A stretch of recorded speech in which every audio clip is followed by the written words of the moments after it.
산상보험 마치신 다음에 마태가 기록하고 있는 것은 10가지 기적입니다.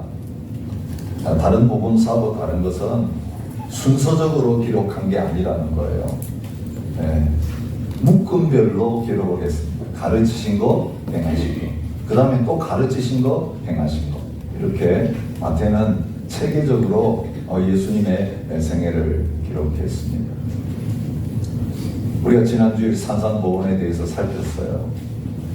그 결론은 뭐냐면 예수님의 가르치심은 그 당시 교사였던 서기관과 바리새인들의 가르침과는 너무 달랐다는 것입니다. 예수님은 원저자셨습니다. 하나님으로서 권위를 가지시고 나는 너희에게 이르노니, 그러니 그 원저자의 말을 받아가지고 해석하는 서기관 바리새인들과는 급이 다를 수밖에 없었습니다. 그 가르침을 통해서 예수님 뭘 보여주시니까 예수님이 왕이신 것을 보여주십니다. 예수님의 아들로서의 권세를 가지고 계신다는 것. 그래서 그 말씀이 권세 있는 말씀이었습니다. 그런데 예수님은 말로만 끝내시는 분이 아닙니다. 하나님의 나라가 임했다, 예수님께서 선포하셨습니다. 그런데 그 가르침 속에 하나님 나라의 권세가 나타났습니다. 그래서 어두움이 떠나가고 무지한 것들이 다 떠나가서 밝히 깨닫는 역사가 일어났을 뿐만 아니라 우리의 병들고 연약한 육신을 고치심으로 말미암아 말씀이 실제적으로 우리의 삶 속에 어떻게 이루어지는가 하는 것을 보여주십니다. 육체에게 명하니 육체가 복종하고, 사는 바다를 꾸짖으시니 자연 만물이 복종하고, 귀신을 꾸짖으니까 그 귀신이 떠나가서 굴복하게 되어지는 그 역사. 말씀으로 끝나지 않고 말씀을 선포할 때에 모든 병과 약한 것들을 원래 자리로 돌려놓으시는 회복의 역사가 나타남으로 말미암아 예수님이 하나님의 아들이시고 진짜 하나님의 나라가 왕이신 예수님께서 이 땅에 오심으로 말미암아 시작되었다라는 것을 말씀해 주고 계십니다.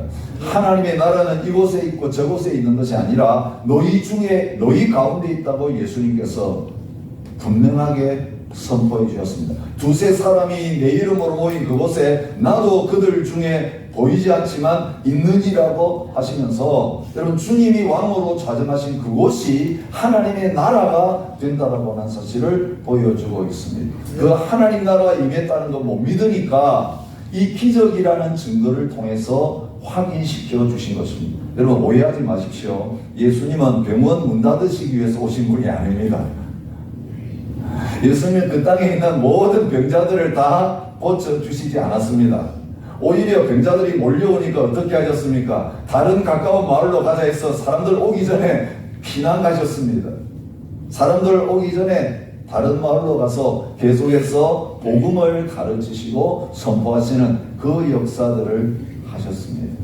그런데 예수님께서 병과 약한 것을 고치시는 이 표적 통해서 하나님 나라가 임했다. 예수님이 진짜 우리의 영혼과 육체, 온 세계를 지배하시고 통치하시고 다스리고 계시는 살아계신 왕이구나 라고 하는 것을 눈에 볼 수 있는 증거로 보여주신 것이에요. 오늘 우리는 증거가 나타나면 있겠다고 합니다.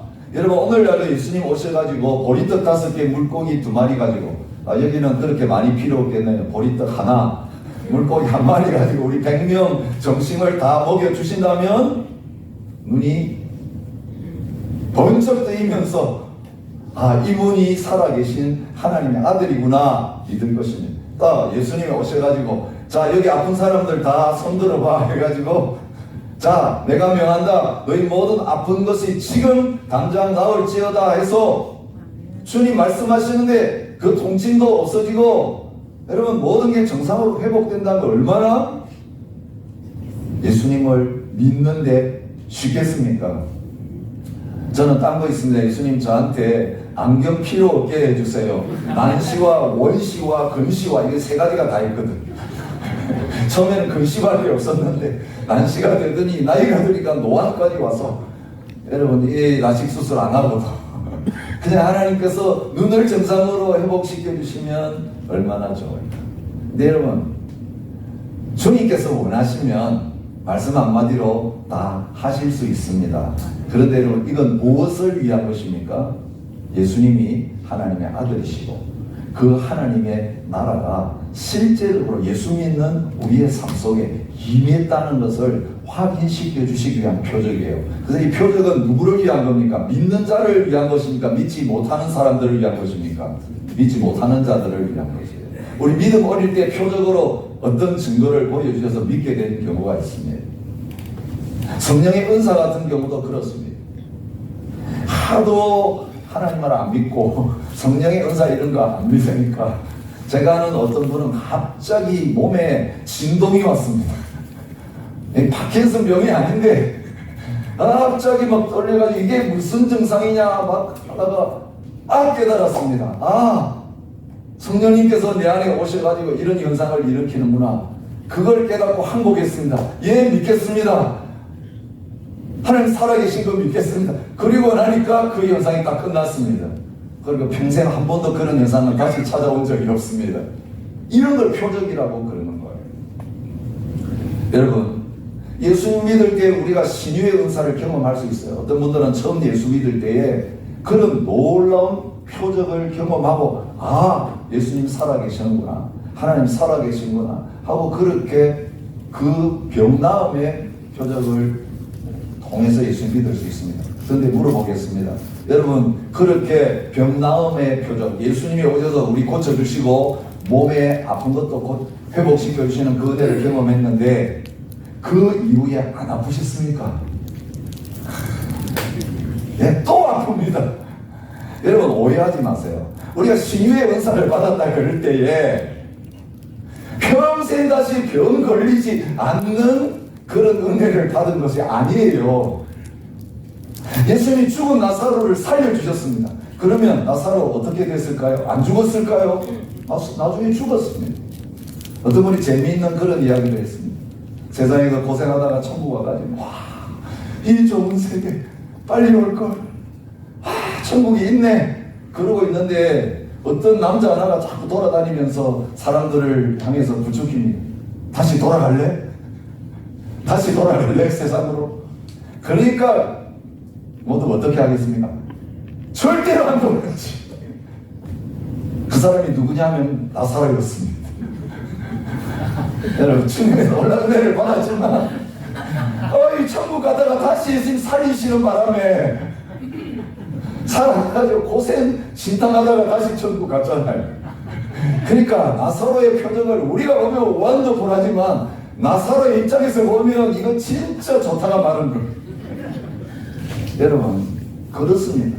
가장 좋은 건 하나님의 나라예요. 가장 좋은 건 이 땅에서 뭐 잘 살고 병 낫고 뭐 부자 되고 이런 게 아니라는 거예요. 천국이 실제로 있다면 그게 베스트예요. 여러분, 오늘 우리가 이 세상에 살면서 병 안 걸리고 살 수 없습니다. 안 늙는 사람 아무도 없습니다. 그리고 죽지 않을 사람 아무도 없습니다. 근데 여러분, 병들고 늙고 죽음으로 말미암아 우리가 경험하게 되는 게 무엇입니까? 이제는 병들지 않고 늙지 않고 죽지 않는 영원한 하나님의 나라를 경험하는 거예요. 그 나라에서 영혼만 구원받는 게 아니에요. 지옥 안 가는 수준이 아니라고요. 여러분, 우리의 육신은 이 땅에 있을 때 주님의 은혜 받아서 회복되기도 하고 또 고침받기도 하고 또 병들기도 하지만 완전한 몸의 구원은 어디에 있습니까? 이제는 병들고 죽지 아니하고 늙지 아니하는 부활의 영광스러운 몸으로 다시 사는 거예요. 이 부활이 영원한 거예요. 여러분, 죽어서 영원히 천국 가는 그 수준이 아니라 예수님 다시 오시면 무덤에 있던 몸까지 다 살아나서 죽지 않는 영원한 부활의 몸을 입고 그리고 썩지 않고 부패하지 않는 새 하늘 새 땅에서 영원히 주님과 함께 사는 그 날을 맛보게 되는 것입니다. 여러분, 그렇게 된다는 증거가 뭐냐? 못 믿으니까 이 병을, 의사가 고칠 수 없는 불치의 병을 예수님의 이름으로 주님께서 친히 고쳐주시는 것을 통해서 그 예수님을 믿고 예수님을 따르는 온전한 제자의 자리에, 믿음의 자리에 설 수 있게 하신 것이 산상 본 이후에 10가지 표적을 기록해 놓고 계시는 8장, 9장의 사건인 것입니다. 여러분 중요한 건 무엇입니까? 병 낫는 게 아닙니다. 여러분 병 낫게 하는 것 예수님이 너무 쉽게 할 수 있는 것입니다. 근데 문제는 병 나은 다음에 문제 해결된 다음에 우리가 이 건강한 몸 가지고 육신의 정욕을 이기지 못하고 이제는 어디든지 갈 수 있고 뭐든지 보이고 모든 걸 할 수 있으니까 내가 하고 싶은 일을 하다가 허송세월하게 되는 거죠. 육신의 정욕과 욕심을 따른 삶을 건강한 몸을 가지고 살다가 죄 더 많이 지으면서 멸망의 자리로 가는 이게 더 큰 문제라는 것입니다.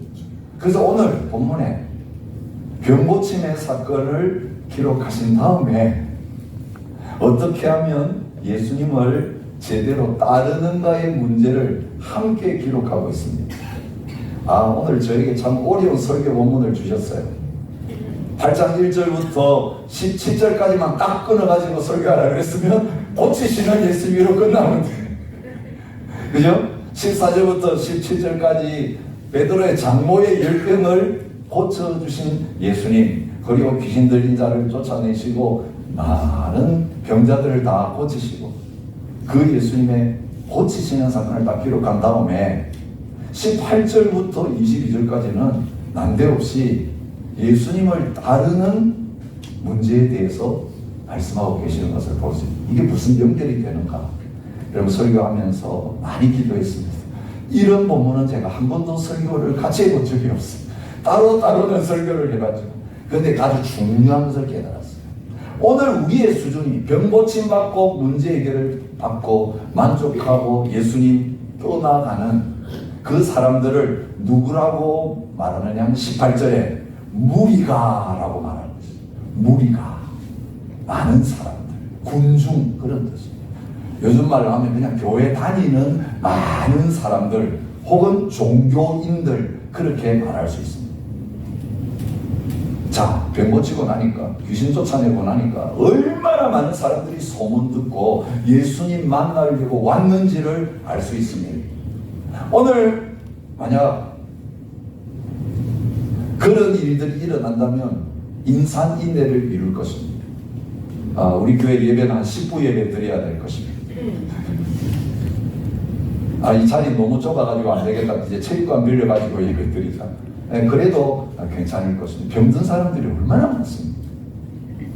아픈 사람들이 얼마나 많습니까? 그런데 그 따르는 사람들 애워싸고 서로 만나려고 그러고 서로 밀고 예수님 가는 곳곳마다 사실 그런 일이 일어났습니다. 그런데 그 무리들이 와가지고 예수님 나 좀 만나주세요, 나 좀 고쳐주세요 라고 막 애워싸 밀 때 예수님은 즐기지 않으셨어요. 좋아하지 않아요. 자, 의자 더 갖다 놓어. 이거 장소 바꾸자. 이 사람들 번호표 나눠줘가지고 하루에 몇 명만 받으니까 줄 서서 기다릴 필요 없게 하고 다음날 딱 시간 정해가지고 오게 해. 내가 이 사람들 다 만나줄 거야. 그렇게 하지 않으셨다는 거예요. 오히려 어떻게 하셨습니까? 건너편으로 배 타고 도망가 버리셨어요. 무리들은 밀려오는데 예수님은 그 무리들을 만나주지 않으시고 오히려 피하시는 자리에 있게 되는 거예요. 오늘 제가 도전드리고 싶습니다. 여러분은 예수님을 따르기를 원하고 믿기를 원하고 만나기를 원하는데 어떤 종류의 사람이에요? 예수님이 찾으시는 사람이 있어요. 예수님이 진짜 만나기를 원하시는 사람이 있어요. 그런 사람들을 만나면 예수님 절대로 피해가지 않으세요. 오히려 뛰어오셔서 와, 너 드디어 만나. 너 귀하다. 여러분 어제 묵상한 백부장 같은 사람, 이방인인데 로마 사람인데 유대인도 아닌데 성경도 모르는데 하나님 믿어본 적도 없는데 그 하인한 사람이 병들었다고 그 뭐 하인 인간 취급도 안 하는 존재인데 그 백부장이 직접 예수님에게 사람 보내가지고 고쳐달라고 그렇게 오겠다고 하시는데 방문하겠다고 하시는데도 너 우리 집에 오실 필요도 없습니다. 나 같은 사람 집에 어떻게 오실? 말씀만 하시면 됩니다. 여러분, 예수님 눈이 번쩍 뜨이셨어요. 이 유대인들 가운데 없는 진짜 믿음을 보시면서 좋았어요. 그런데 이 무리들에 대해서는 여러분 다 기가 막힌 사연이 있는 사람들이에요. 병든 사람, 귀신 들린 사람들, 온갖 장애인들, 이런 사람들이 예수님 만나겠다고, 고침받겠다고 오는데 예수님은 그들을 떠나고 계시는 것을 볼 수 있습니다. 그 사람들은 어떤 사람들입니까? 자기 문제 해결되면 예수님 빠이빠이인 사람이에요. 무엇 때문에 예수님을 따릅니까? 자기 필요 때문에 예수님을 따르는 사람이라고 할 수 있습니다. 여러분, 예수님 만나고 싶은데 뭘 필요로 합니까? 내 문제 해결해 줄 예수님의 능력만 필요로 하지, 나의 영혼의 문제, 내 존재의 문제, 죄의 문제 해결해 주시는 나의 구세주가 되시고 내 인생의 모든 걸 다 걸고 맡기실 수 있는 주인으로서의 예수님은 필요 없는 거예요.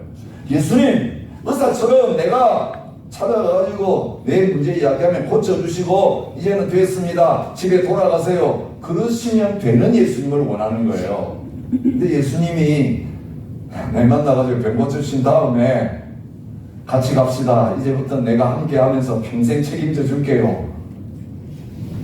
자, 어떤 의사가 그렇게 한다면 여러분 그 의사 찾아갈 마음 있습니까, 없습니까? 의사가 병 고쳐주고 돈 받고 이제 보내면 되는데 병 한 번 고쳐주더니 주인 바꾸세요 이러면서 와가지고 평생 있으면서 이제는 이거 먹지 마세요, 자 운동하세요, 아침에 일어나세요, 이거 이 사람 만나지 마세요 이러면서 간섭할 의사, 진짜 그렇게 해야 병 안 걸리게 할 사람이잖아요. 그렇게 하겠다면 여러분 좋아하시겠어요? 아니요. 병들 때 올 때만 만나주시고 그때만 고쳐주시면 됩니다. 우리 다 그럴 사람. 근데 실제로 우리 그렇게 하고 있는 거예요.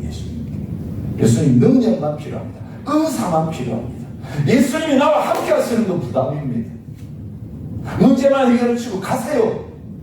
내가 예를 드릴 때 와서 만날 때 말고는 나한테 찾아오지 마세요. 요즘 목사를 또 그렇게 대하는 교인들도 많습니다. 강단에서만 계시고 내려오셔가지고 너무 깊이 나를 만나지 마세요. 꼬치꼬치 깨묻고 알려고 하지 마세요. 우리 복잡한 가정사 들어오시면 안 돼요.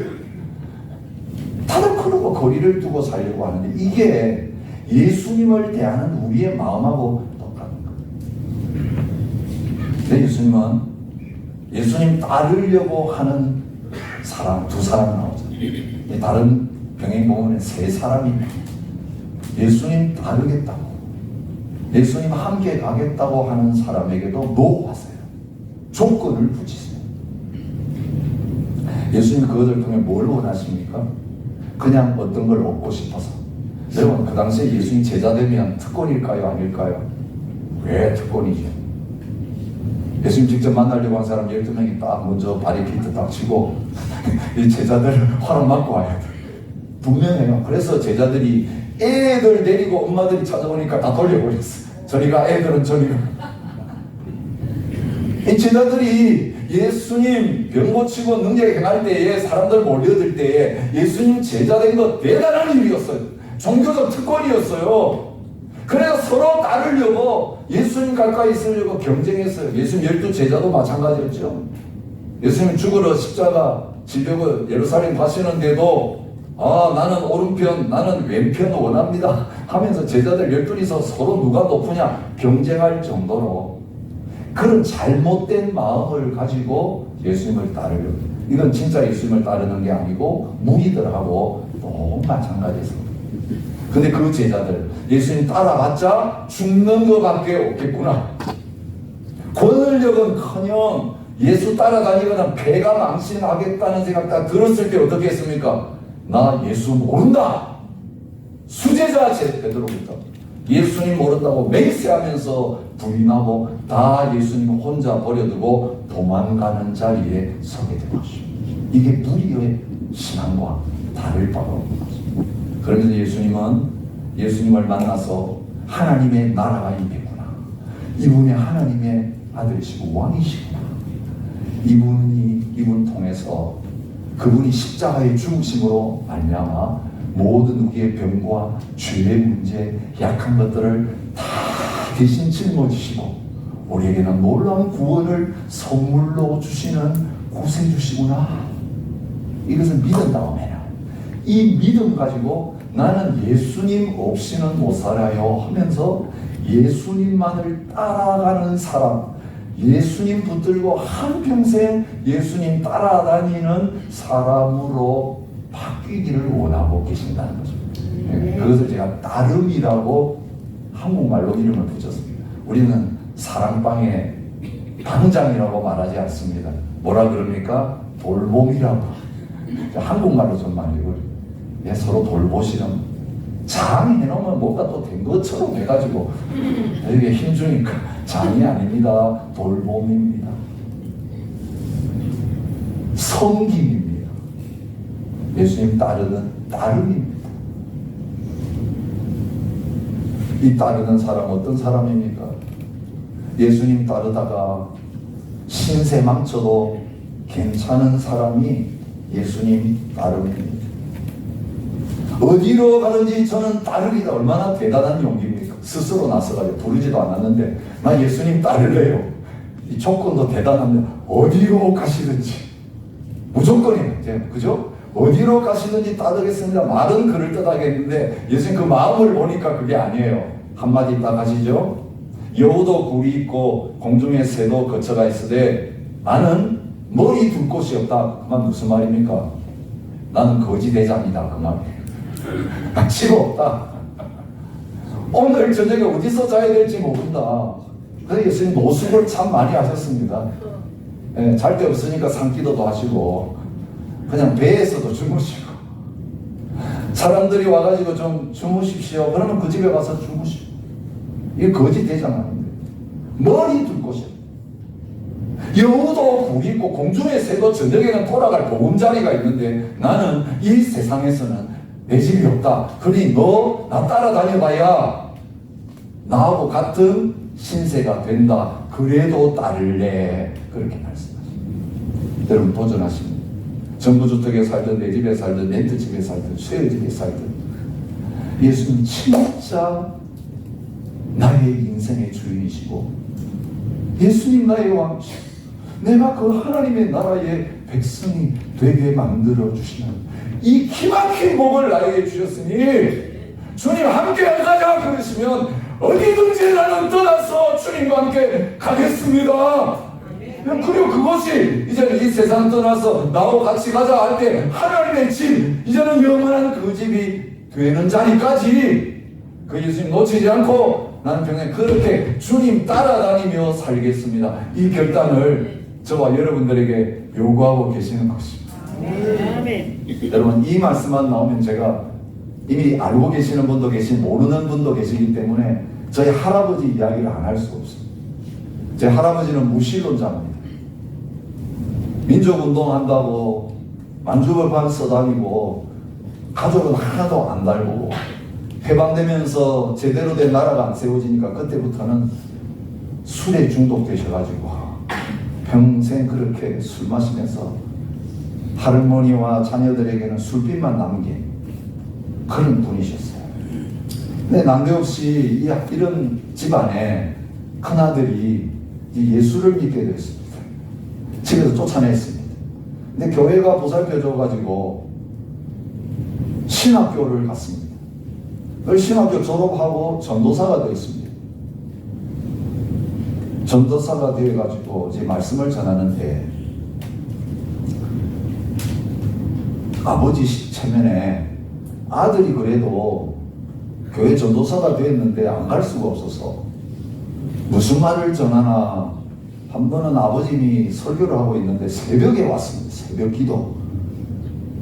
자식이 걱정돼서 그랬는지 무슨 말을 저게 하고 있는지 궁금해서 그랬는지 새벽에 아버지가 설교하는데 와가지고 참 아버지가 깜짝 놀랐어요.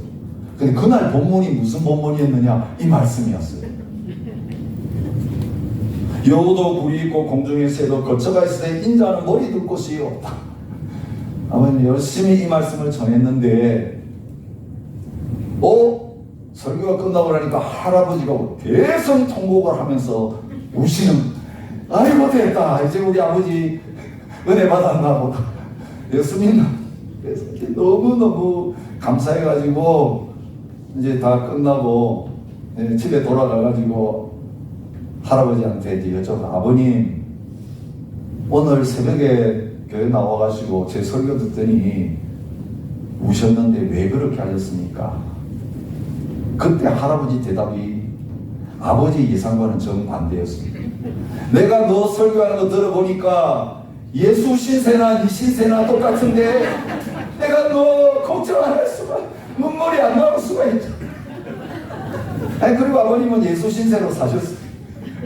그렇잖아요. 목사의 삶은 집도 없고 절도 없는 삶이에요.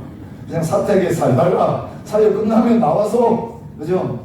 뭐 어디든지 재워주는데 그냥 가서 살면 되는 인생이었어요. 저희 아버님 지금도 그렇게 살고. 여러분, 사실 그래요. 우리를 사랑하는 부모님들이 있다면, 자식들이 있다면, 엄마 아빠 절대로 예수 따라가지 마세요. 예수님 따라다니면 저렇게 돼요. 여러분, 이게 목사로서 주님을 섬기는 저와 여러분들이 자녀 손들에게 예수님의 모습이 그런 모습이고, 나는 한평생 예수님 따르면서 조금이라도 그 모습에 가깝게 살려고 한다, 이거 보여주는 인생이 되실 수 있기 바라요. 한평생 목회했는데 뭐 자녀 손들에게 물리들 집이 없고 물리들 재산이 없다, 여러분, 그거 물려주면 망하게 하는 일이에요.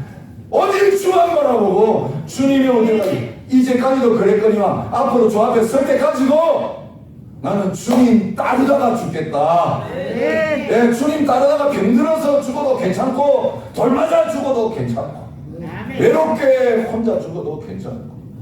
여러분, 오늘 그렇게 따르자고 저와 여러분들을 예수님 따르는 그 자리로 초청하고 계십니다. 또 한 가지 있습니다. 한 사람은 뭐라고 변명했습니까? 먼저 가서 내 아버지를 장사하게 허락하옵소서. 예, 아직 연로하신 부모님 계신데 부모님 장사 지내고 나서 따르면 안 됩니까? 그런 거. 여러분, 물론 아버지가 돌아가셔서 장사 지내자, 그런 뜻으로 해석할 수 있지만, 아직 아버님 이제 연로하셔서 돌아가실 때 다 됐는데 이런 거죠. 내 장손인데, 장남인데, 그래도 아버님 이제 편히 모시다가, 그죠? 다 전부 보내드리고 뒤처리 다 한 다음에 이제는 부모님 모시는 여기서부터 자유했을 때에 따르면 안 되겠습니까? 여기 중요한 건 먼저예요. 먼저. 예수님께서 단호하게 말씀하시죠. 죽은 자들이 죽은 자들을 장사하게 하고 너는 나를 따르라. 그 말 무슨 말입니까? 나중에 아니고 지금 따르라. 여러분, 어디든지 따르는 이 문제, 주님이 어디로 가자고 해도 따라야 되고, 지금 따라고 할 때는 내 형편과 조건이 아버지 장사 치르고 마지막 보내드린 그것보다 더 급하고 더 어려운 일이 있어도 그것 때문에 예수님 따르는 걸 뒤로 하지 말고, 예수님이 모든 일이 있어서 우선순위 첫 번째가 되도록 하는, 그게 예수님 제대로 따르는 거예요.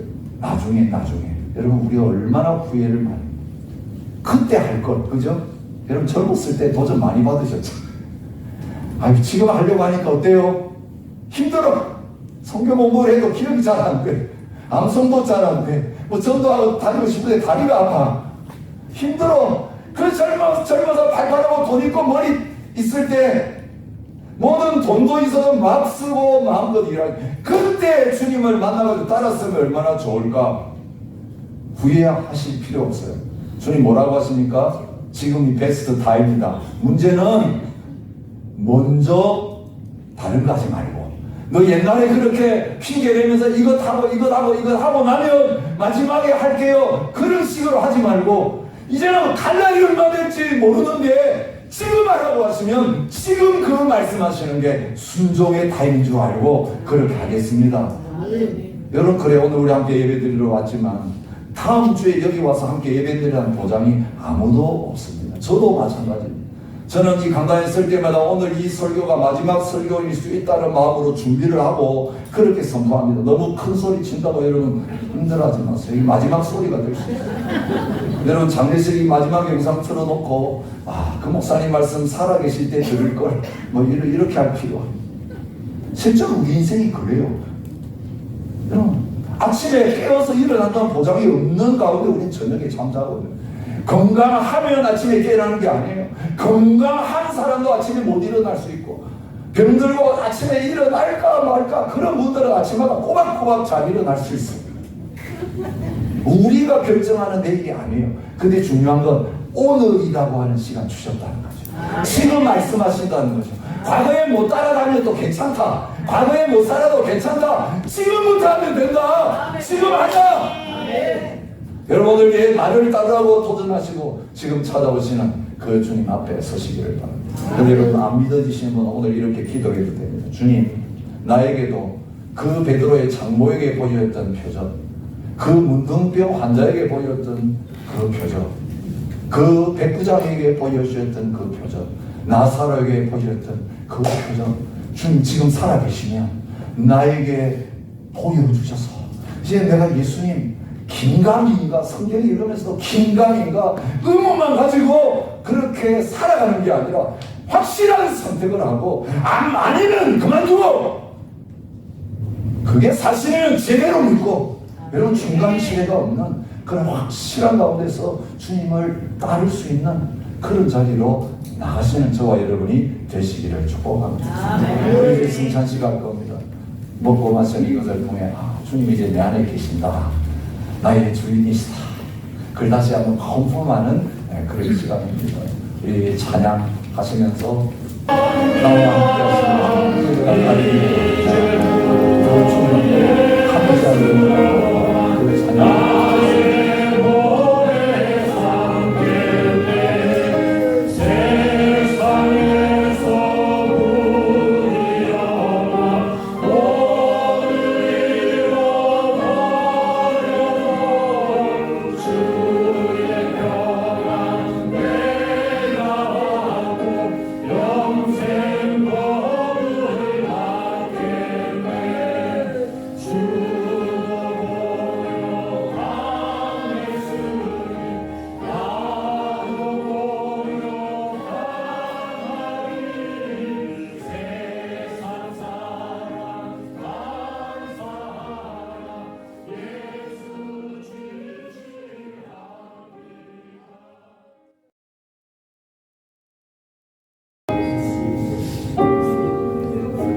주님 늘 곁에서 떠난 적이 없이 계시는데 주님 무시하고 살 때가 많았습니다. 유령 취급하며 살 때가 많았습니다. 안 보인다고 내 혼자서 있는 것처럼 외로워할 때도 있었고 걱정하고 두려워할 때도 있었습니다. 주님 함께 하시면 딴 근심 없다고 찬양해놓고 그렇게 살았습니다. 주님께 아뢰이면 다 짊어져 주시는데도 무거운 짐을 혼자 지고 끙끙댈 때가 많았습니다. 주님 이 시간 주님과 함께함으로 말미암아 우리의 염려와 근심과 두려움 다 사라지게 하여 주시고 무거운 짐 다 벗고 어떤 근심 염려 있어도 가볍고 쉬운 마음으로 주님 따르는 저희들 되게 해 주옵소서. 무거운 짐 지고 일을 할 수가 없습니다. 짐 다 벗고 주님이 지워주시는 멍에 뭐든지 어디로 가자고 하시고 무슨 일을 시키셔도 감사와 기쁨과 사랑이 넘쳐서 감당하는 저희의 인생이 되게 해 주옵소서. 그런 마음으로 주님 앞에 예물을 드렸고 우리 자신도 제물로 바쳤습니다. 이제는 내가 사는 것 아니요 내 안에 주님이 사시는 줄 알고 날마다 주님 주인으로 모시는 행복한 인생 살아가게 하여 주옵시고 주님 마른 막대기 타다가 불에서 꺼낸 장작 같은 우리라 할지라도 주님 손에 붙잡혀서 구원의 놀라운 역사를 이루며 살아가게 하여 주옵소서. 이제는 우리 주 예수 그리스도의 은혜와 아버지 하나님의 무한하신 사랑과 성령의 교통하심이 날마다 주님과 동행하며 주님 따르는 삶을 살기 원하는 모든 하나님의 백성들과 교회 위에 이제로부터 영원히 함께 있을지어다. 아멘.